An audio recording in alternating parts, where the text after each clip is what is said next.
we have done the analysis, and we have, from our responsibility, first one is to build sufficient resource to build up buffers in terms of foreign exchange resource. Now, you have said that rupee will be depreciated to 305 to 315. I haven't said. I don't think there's someone else coming. I never. So I quoted you. No, I have never given any. I mean, that's not central bank governor. Anyone should not give any exchange rate target, because we all understand it's a flexible exchange rate regime that will depend on the demand and supply for foreign exchange inflows and outflows.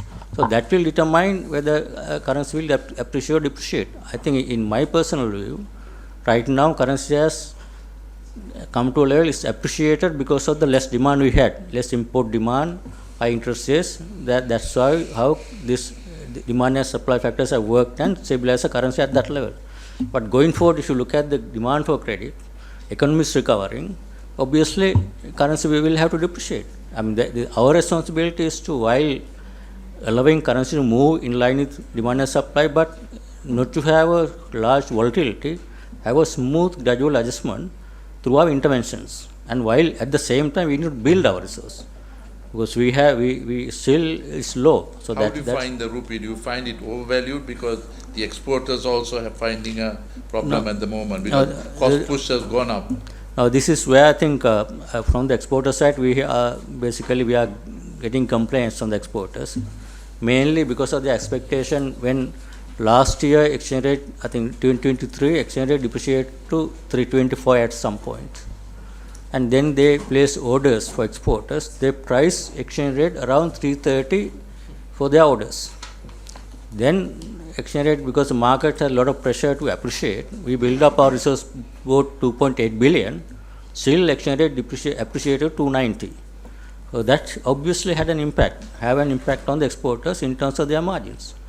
10% appreciation of the currency is not helping the exporters. They are complaining. Now I think that's why, in my personal view, exchange rate has tightened enough. Is about competitiveness. Where, I mean, one benefit is that zero negative inflation has some impact. Reduction in electricity prices has some impact. Some relief for the exporters in terms of bringing down cost of production. Negative inflation, reducing electricity tariff has some benefit.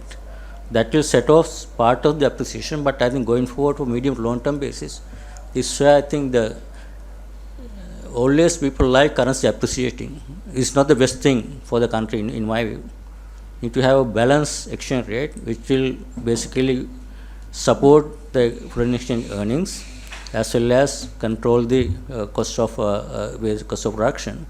So otherwise, we don't want to maintain artificially exchange rate at certain level. I think this will certainly move around. I think that we have to accept the fact that exchange rate is a flexible exchange rate regime that will respond to demand and supply, and also the fact that currently rate has appreciated enough, in my view.